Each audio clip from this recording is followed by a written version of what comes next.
అందరికీ నమస్కారం. అస్తమించిన సూర్యుడు తిరిగి ఉదయించడం ఎంత నిజమో, పోరాడి ఓడిన వారు తిరిగి గెలవడం అంతే నిజం.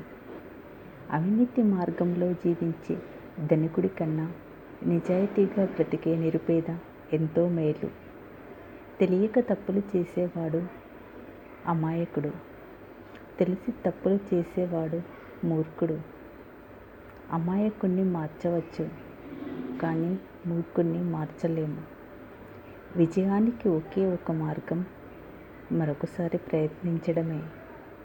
నువ్వు ధైర్యంగా ఒక అడుగు ముందుకు వేస్తే విజయం 10 అడుగులు నీ వైపుకు వేస్తుంది.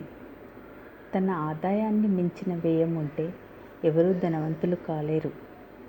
అలాగే తన వ్యయాన్ని మించి ఆదాయం ఉన్నప్పుడు పేదవారు కాలేరు.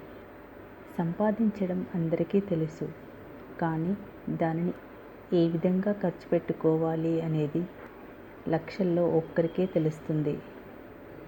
తనకు లేని వాటి కోసం విచారించక తనకు ఉన్న వాటితో సంతోషించే వ్యక్తి తెలివైనవాడు. మన స్థాయికి మించి అవసరం లేని వస్తువులను కొంటూ ఎదుటివారితో పోటీ పడటం మన చేతులతో మనమే గోతిని తవ్వుకోవడం అవుతుంది. ధీరులంటే ప్రపంచాన్ని జయించిన వారు కాదు, తన మనసుని జయించిన వారే నిజమైన ధీరులు. నిజాయితీపరులైన వ్యక్తులు తన అంతరాత్మ అంగీకరించని పని ఎప్పటికీ చేయలేరు. ప్రపంచంలో అత్యంత కష్టమైన పనులు 3. 1. రహస్యాన్ని కాపాడటం. 2. అవమానాన్ని మర్చిపోవడం.